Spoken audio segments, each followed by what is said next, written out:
Xiongbo Li is preparing for a traditional healing ceremony. He is a Hmong shaman. In order to become a Hmong shaman, one must have a spiritual vision. According to tradition, that usually happens during an illness. For Mr. Li, it happened when he was 17. Now at 65, Mr. Li spends most of his time performing ceremonies for his patients.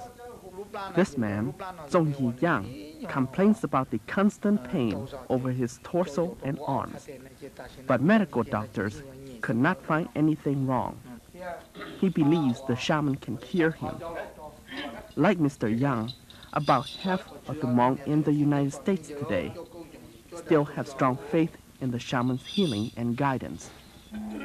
They believe in animism, that all objects have souls and spirits. To perform the healing ritual, the shaman covers his face with a black veil and wears noisemakers over his fingers. As soon as chanting begins, he is overcome by a trance which takes his mind into the spiritual world. There, he summons the good spirits to help him deal with the evil spirits. His body sways in the trance for hours until he finds an answer from the spiritual world. The shaman ceremony was wonderful. It was really very powerful. Dr. Kathy Culhane-pera experienced the healing power of a Hmong shaman for the first time back in 1989 when she was doing an anthropology research for a school thesis. But in this case, the student became a patient. I've been trying to get pregnant for many years and have been unable to, and so I was doing all the things the doctors had told me and doing all the tests and everything, taking medicines and shots, and it wasn't working. And at that time, I was in Thailand, and I was visiting Hmong villages. When I finally settled down in one village and lived in this one village for on and off for over 3 years, it was those people in there reaching out to me who had wanted to help me that I ended up getting treatment. Her husband Tim was skeptical at first, but then I was all in favor of resorting to the Hmong shaman. Now, the Western doctors wanted to send Kathy down to Bangkok and inject her full of drugs. It got to the point where she would have to be hospitalized overnight, and at that point we pulled the plug on it and said, it's not meant to be. After a year of ceremonies and treatments from a shaman, finally, Dr. Culhane-pera became pregnant, and at the same time, they adopted a son. Her daughter is now 3, and because she is convinced the shaman ceremonies worked, she must, by tradition, pay the shaman only after the child is born. And so then I interpreted that to mean that if I didn't get pregnant, I wouldn't have to pay, and that maybe even if she didn't survive until 2 or 3 months of age, I probably wouldn't have had to pay. And that's not true for all services that a shaman does or a herbal medicine woman does, but it's true for for fertility. For Mr. Yang, monetary payment would not be necessary. The shaman determined that the cause of his patient's pain are due to spells from the spirits of his mother and a former lover.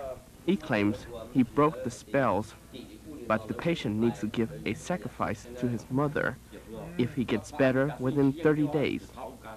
For many, resorting to a shaman is an option, but sometimes that conflicts with medical doctors. I think of a case where that was the situation. A woman had a hemorrhage into the back of her brain, and the neurosurgeon had wanted to relieve that bleeding. The family had a different view of things, but not a view that necessarily contradicted the neurosurgeon's view, but rather that that her soul had left her body and gone on to be reincarnated, and they felt they needed to call that soul back. And so they went home that night to call her soul back. And then the next morning, they came back to the hospital and consented to surgery. That patient is Zhang. She is now doing well. During our visit, we also met her shaman, Yang. one of the notable Hmong shamans in the Twin Cities.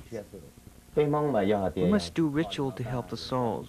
Medication alone cannot heal people. However, shaman healing does not always work. Even the top Hmong shamans admit they have patients that they cannot cure.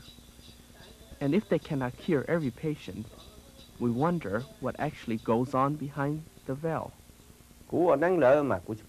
Honestly, you don't see anything. It's what your heart tells you that keeps you chanting. But one thing's certain is that you lose all your sensitivities when falling into a trance.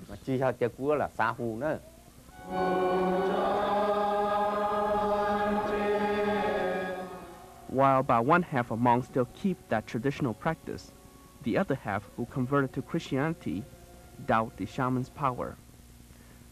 To Reverend Zhuo Zu Ta, shaman ceremonies are similar to Christian prayers, even though the beliefs are different. The old way, which is they believe in the spirit, everyone wait for the shaman to do the ritual thing and pray and to help the sick person. And that's the difference. And when we became Christians, we believe that everyone can talk with God directly. There's no scientific proof that either way is the answer to healing. But Dr. culhane-pera says keeping an open mind about Oneng, the Hmong word for shaman ritual, is all you can do. You know, I don't know, but I have a very warm spot in my heart because of my love for my daughter, for Oneng and their power and their abilities that I will never really know or understand.